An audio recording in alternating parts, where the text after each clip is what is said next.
दिल्ली में बाढ़ को लेकर सियासत लगातार जारी है। दिल्ली सरकार की मंत्री आतिशी के मुख्य सचिव को लिखे पत्र को लेकर के बीजेपी ने सवाल खड़े किए हैं। बीजेपी प्रदेश अध्यक्ष वीरेंद्र सचदेवा ने आरोप लगाया है कि आखिर इतने दिन सरकार को सहायता राशि की घोषणा के लिए हो गए हैं, अब तक आतिशी को इसके बारे में याद क्यों नहीं आया। वीरेंद्र सचदेवा ने कहा है कि आतिशी जनता को गुमराह करने में जुटी हुई है, जबकि असलियत ये है कि सरकार की विफलता के कारण पीड़ितों को अभी तक मुआवजा नहीं मिला है। हमारे संवाददाता प्रणय शर्मा ने खास बातचीत की है बीजेपी प्रदेश अध्यक्ष वीरेंद्र सचदेवा से। बाढ़ पीड़ितों को मिलने वाले मुआवजे को लेकर राजनीति पूरी तरीके से चरम पर हो रही है। अब इसी मुद्दे पर दिल्ली सरकार की कैबिनेट मंत्री आतिशी ने मुख्य सचिव को पत्र लिखकर इस पर नाराजगी जाहिर की है कि आखिर इसमें देरी क्यों हो रही है। हमारे साथ बीजेपी के प्रदेश अध्यक्ष वीरेंद्र सचदेवा मौजूद हैं।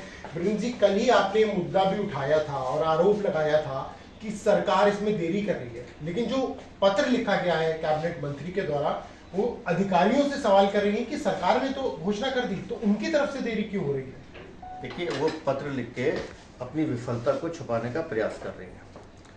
आप मंत्री अभी तक तो हैं ही, आपकी जिम्मेदारी थी कि आप ग्राउंड पे जाके इस काम को पूरा करते हैं।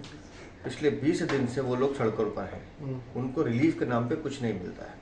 भारतीय जनता पार्टी ने अपने कैंप लगाए, भारतीय जनता पार्टी ने सेवा कार्य किया, भारतीय जनता पार्टी ने सब चीज़ों की व्यवस्था की। कल जब हमने प्रेस कॉन्फ्रेंस में कहा कि उनको मुआवजे की राशि नहीं मिली, तो आज अपनी छटपटाहट दिखाते हुए उन्होंने अधिकारियों पर ठीकरा फोड़ने की कोशिश की है। इस विफलता के सीधे सीधे जिम्मेदार अरविंद केजरीवाल और उनकी मंत्री हैं। अधिकारी तो आदेशों का पालन करते हैं। अगर आपने इंस्ट्रक्शन नहीं दी है, आपने उनका मूल्यांकन नहीं किया कामों का, तो विफलता आपकी है, क्योंकि नेतृत्व आपका है। लेकिन आदेश उन्होंने दे दिया, सरकार की तरफ से आदेश गया भी, अधिकारियों ने मुआवजा भी दिया है, लेकिन सिर्फ 197 परिवार को मिला है। उन्होंने अपने पत्र में यही लिखा है कि इतने दिन हो गए हैं, अगर रोजाना सिर्फ 7 परिवार को भी दिया जाता तो अब तक सबको मिल जाता। मैं यही तो पूछ रहा हूँ कि अगर 157 परिवार को मिला है, तो पिछले 20 दिन से ये ताली बजा रहे थे क्या मुख्यमंत्री? और ये इनका काम था रोज इस चीज को मॉनिटर करना। और आपने सूची कितने को निकाली? 4000 कुछ लोगों की। हमारा मानना ये है कि वहाँ जो बाढ़ पीड़ित है उनकी संख्या 25,000 से ज्यादा है। तो आप इसमें भी खेल कर रहे हैं कि जो पिक एंड चूज कर रहे हैं।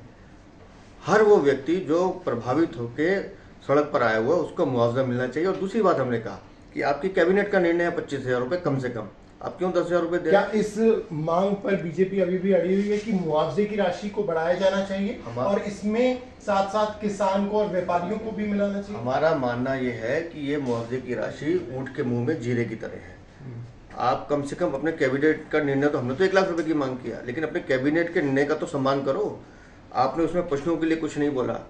जो पक्का स्ट्रक्चर बना हुआ है उसके लिए 5 लाख 2.5 लाख रुपए की राशि। अब हमने जैतपुर में देखा, जमुना बाजार में देखा, और मंजू का टीला में देखा, सभापुर में देखा, गढ़ी गांव में देखा, जहां लोगों के पक्के मकान बने हुए। इनका हकीकत नगर सिविल लाइन में भी कुछ क्षेत्रों में घुसा।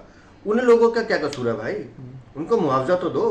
10,000 रुपए दे, 10,000 रुपए में आतिशी अपना घर चला के दिखाए ना। सिर्फ अपनी कमजोरी, अपनी निराशा छुपाने के लिए अधिकारियों पर दोष डालने की कोशिश कर रहे हैं। चलिए, तो ये थे बीजेपी के प्रदेश अध्यक्ष वीरेंद्र सचदेवा, जिन्होंने आतिशी के पत्र को लेकर उन पर हमला बोला है। कैमरा पर्सन शूरवीर के साथ प्रणय शर्मा, दिल्ली।